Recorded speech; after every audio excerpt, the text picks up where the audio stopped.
Juga startup Healthy perlu berkolaborasi dengan rumah sakit, pendidikan, pengembang atau alat yang sudah ada sebelumnya.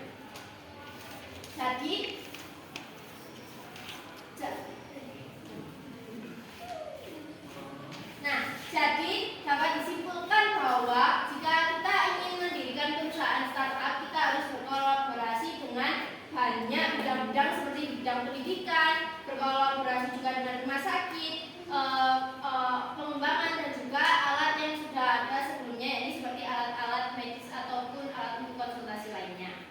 Lanjut. Tujuan dari perusahaan startup pada kesehatan ini bertujuan untuk menawarkan layanan kesehatan yang publik kepada masyarakat yang kurang memiliki akses fasilitas kesehatan di wilayahnya. Langkah-langkah 1.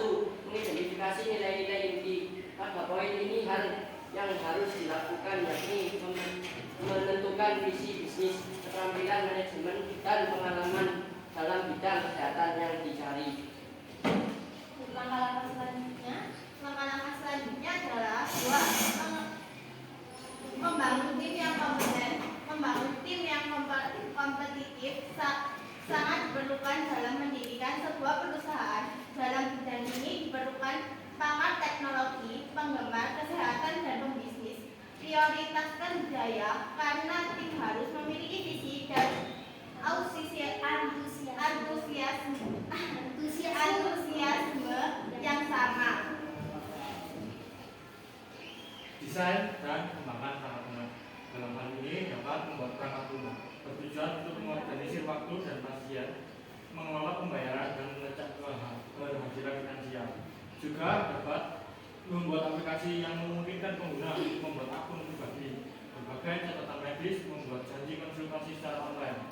Hal ini memudahkan pengelola bisnis maupun konsumen untuk saling berkomunikasi. 4. Membuat situs web atau aplikasi. Situs web yang fungsional dan aplikasi yang mudah digunakan membuat posisi merek bisnis lebih mapan dan kontak dengan audiens atau konsumen lebih mudah untuk diaksesnya. Nah, pada bidang ini contoh startup pada bidang kesehatan ini yakni seperti yang sudah diketahui masyarakat umum, yaitu seperti Halusol.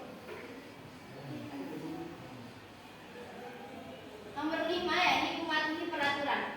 Jika ingin memulai usaha startup pada bidang kesehatan, harus mematuhi peraturan FDA dan sertifikasi ISO. FDA sendiri merupakan badan pengawas obat dan makanan yang berada di bawah Departemen Kesehatan dan Layanan Kemanusiaan.